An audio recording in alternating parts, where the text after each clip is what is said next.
Ô Emerson, você falou muito bem sobre a energia também do baiano, né? Claro, você saiu do Sul, veio pra cá justamente por gostar da Bahia.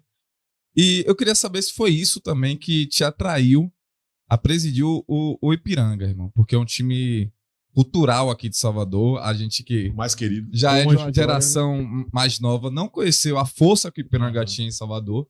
E eu queria saber como foi essa relação até você entrar no Ipiranga também. E como você vê hoje nessa questão do grupo de Belintani, tá, né? Eu ia acrescentar feliz, isso, né? Acho que porque um ex-presidente do Bahia, agora detentor do dizem Ipiranga. que a gente já ficou de lugar, né? É verdade. Do Ipiranga vir pro Bahia, ele... Do Bahia. O que é que você vai achar dessa nova gestão de Belintani também? Vamos lá. Eu encerrei a carreira em 2007, eu já estava fazendo faculdade de administração, eu sempre gostei da área de gestão, né? Precisava seguir minha carreira. Logo em seguida recebi o convite da TVE para virar comentarista, né? Mas eu sempre gostei de gestão e me preparei para ser gestor. Estava me preparando, né, para ser gestor. E o Ipiranga apareceu numa desses programas que eu estava trabalhando na Rádio Transamérica e conheci o presidente do clube na época, enfim, precisando de ajuda. O Ipiranga passava uma situação fechando as portas praticamente, sem absolutamente nada, sem jogar há 10 anos. E eu fui me envolvendo assim, primeiro informalmente, mas quando eu comecei a conhecer a história do clube, porque nem como atleta, quando eu vim para o Bahia, o Ipiranga caiu em 99, eu cheguei no Bahia em 2000, então nem como atleta eu joguei contra. Né? Eu não conhecia a história do clube, mas aí eu comecei a conhecer a história do clube, e a história é linda, a história do Ipiranga, né? É linda, e eu comecei a me envolver com aquele clube, né? Comecei a ajudar e achei que valia a pena, né? Eu estava com a teoria da faculdade de administração toda na cabeça, que eu me formei, apareceu o Ipiranga, eu disse assim, também vislumbrei a possibilidade de colocar em prática aquilo que eu tinha aprendido na faculdade, né? E achei que valia a pena, achei que era uma causa social que valia abraçar, né? De poder dar esse presente à Bahia, né? Fazer de tudo para salvar um clube, uma instituição tão importante para o futebol baiano, para a Bahia esportiva, né? Não deixar o Ipiranga morrer, porque o Ipiranga morreria. Se eu não tivesse entrado no Ipiranga, o Ipiranga hoje não existiria. Porque eu entrei, comecei a trabalhar, comecei a botar dinheiro lá dentro, dinheiro meu, dinheiro que eu ganhei como goleiro, né? Isso é público. Né? O Ipiranga só voltou aos campos porque eu bancava toda essa participação, conseguimos trazer o patrimônio de volta. Logicamente que eu não fiz sozinho, tinha pessoas que ajudavam, tinha pessoas que acreditavam no projeto, eu consegui atrair muita gente para ajudar, né? E a gente conseguiu tirar o Ipiranga da UTI, né?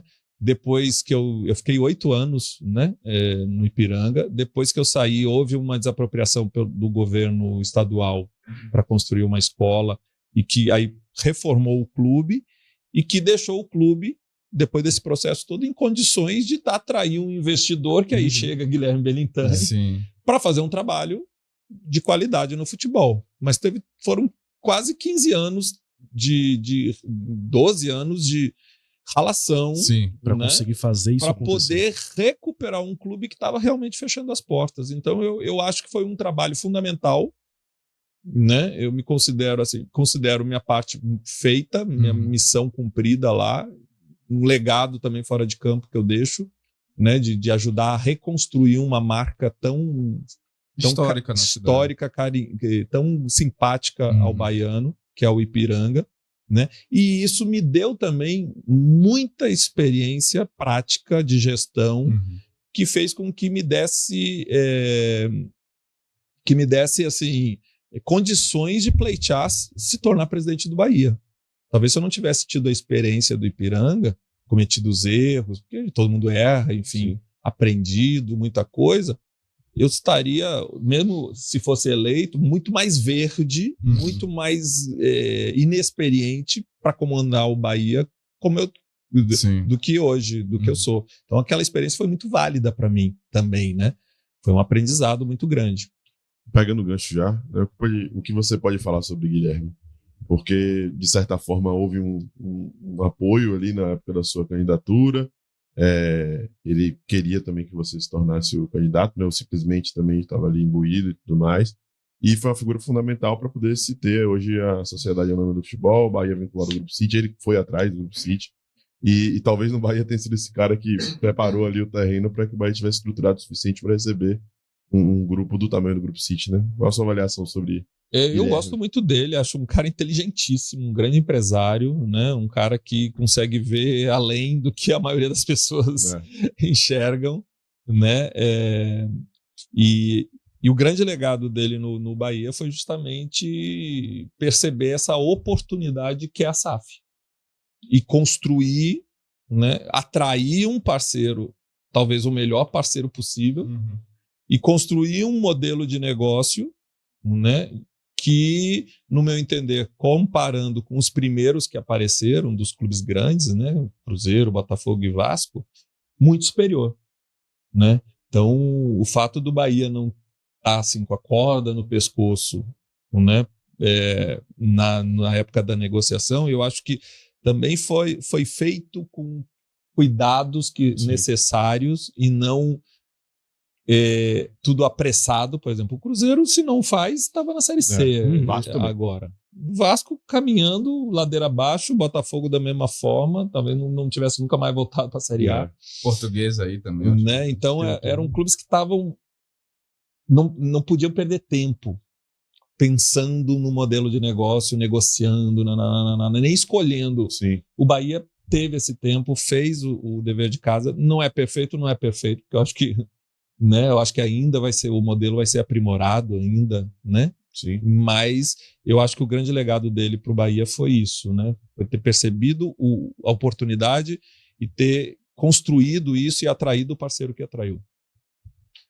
O Emerson, ainda nessa toada sobre a sua relação com o Belintani, a gente sabe que nos momentos de eleição, nos momentos políticos, as relações são muito desgastadas, né?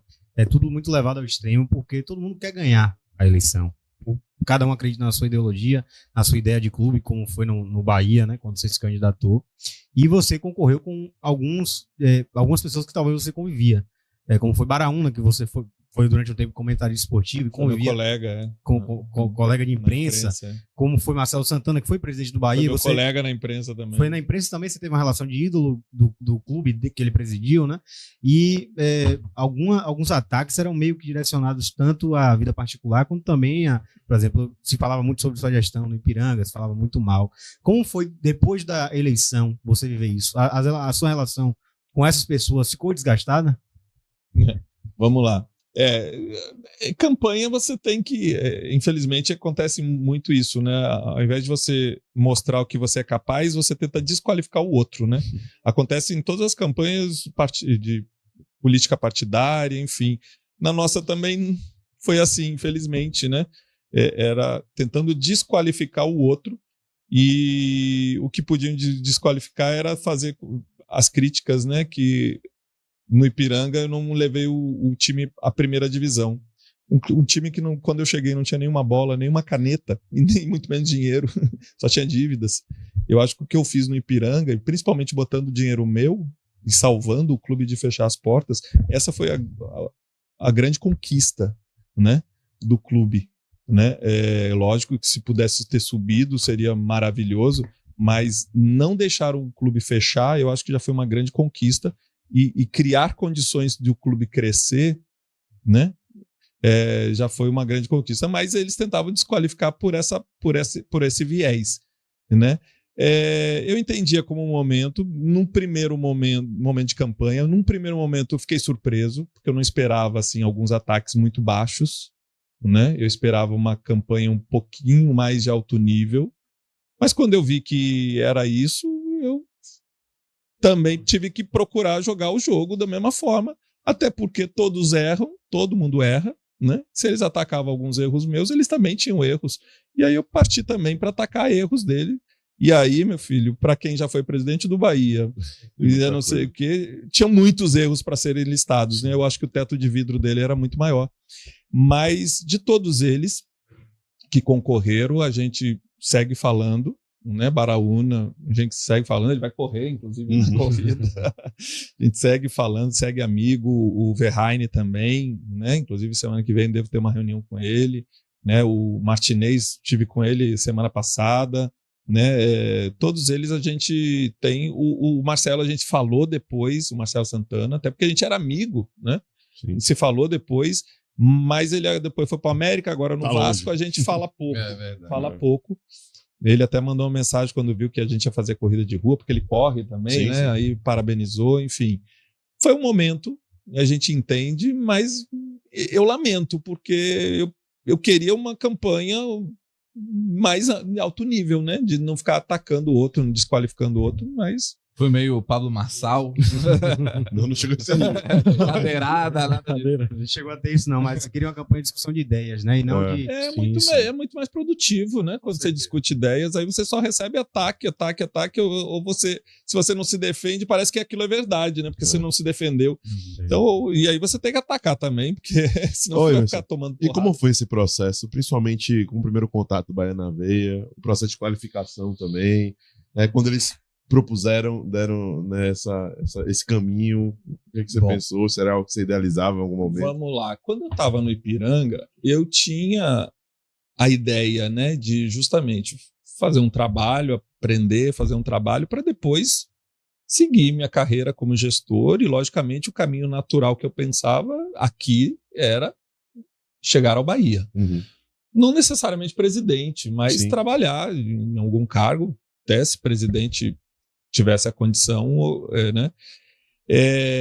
Enfim, no Ipiranga foram 8 anos, foram desgastantes. Eu, quando saí, estava bem cansado, né? E depois que eu também vi uma eleição do Bahia, que também foi baixaria, eu não me lembro que ano foi, eu disse assim, poxa, mas eu não sei se eu tô a fim de passar por isso, sabe? Aí eu cheguei até a desistir um pouquinho. Mas eu segui sempre estudando, Barbaço. Eu sou um cara que eu gosto muito de estudar, então eu fiz pós-graduação em gestão esportiva, eu fiz curso de especialização em gestão de futebol, eu continuei estudando. Aí chegou depois da pandemia, em 2020, o pessoal do Bahia na Veia me procurou. Com a ideia de que eu fosse o candidato. E aquilo ali demorou, assim, eles plantaram a sementinha, e aí aquilo foi, né? A gente se aproximou, né? Estava sempre se falando, né? Eu comecei a acompanhar os movimentos do Bahia mais de perto, e aquilo foi, demorou 3 anos para tomar a decisão, né? De ser presidente, avaliando tudo, se valia realmente a pena de entrar numa disputa dessa, se era o que eu queria.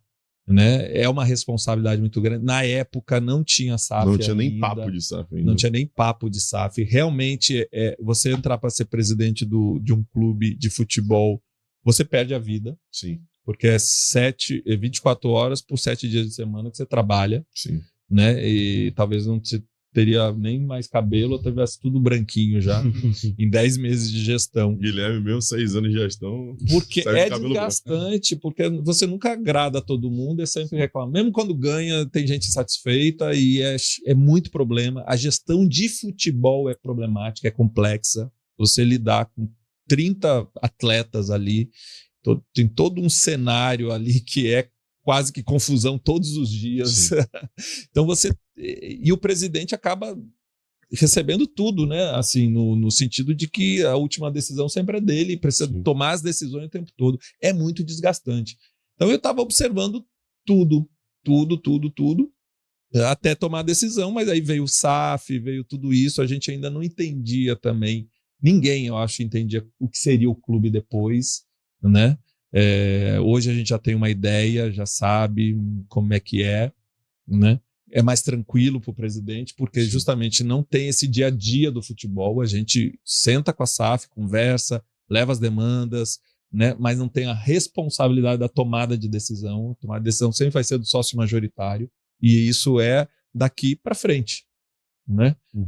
Os próximos presidentes do Bahia não vão ter a tomada de decisão nunca no futebol. Vai ser sempre alguém do City que vai decidir, né? Foi a própria torcida que escolheu isso. Né? Votou e escolheu. O próprio Renato Paiva falou bem durante uma coletiva, né? do Grupo City, falando do Grupo City. Sim, que o treinador acaba sendo a figura que recebe a porque o Grupo City não tem alguém que fale, né? É a maneira do Grupo City, não necessariamente precisa ser assim, mas o City trabalha assim, né? Distante. Sim. Mas né? Você vê, voltando ao texto, o texto tá toda hora, né? Dando entrevista, mídia, falando. É a política dele. É o jeito dele trabalhar. O Bahia não tem isso, o Bahia trabalha diferente, né? Então o torcedor fica órfão, eu entendo que o torcedor fica um pouco órfão, né? De alguém que dê essas explicações, cara, né? Essas explicações que o torcedor tanto quer, que acompanha e quer. Às vezes nem vocês que acompanham o dia a dia têm essas notícias, né? Sim, perfeito. E existe até um anseio, só para poder esclarecer, por parte da direção de comunicação, por parte de quem está conectado ali mais o torcedor, a imprensa, de gerar essa aproximação, mas é realmente uma política deles, uma política vem de Então o clube tenta esclarecer muitas vezes para poder tentar de alguma maneira fazer com que todos entendam esse processo.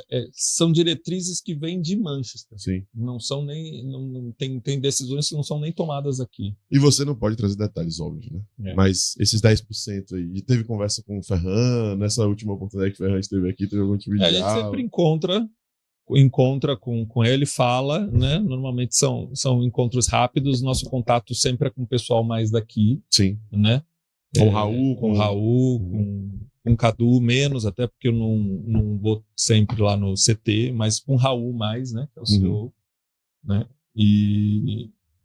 E aí, quando tem as questões para serem resolvidas, é sempre dessa forma. Fala galera, você acabou de assistir um corte do canal Zona Mista. Estamos ao vivo toda terça-feira às 20 horas no YouTube e você acompanha tudo, inclusive o próximo convidado no Insta do Zona.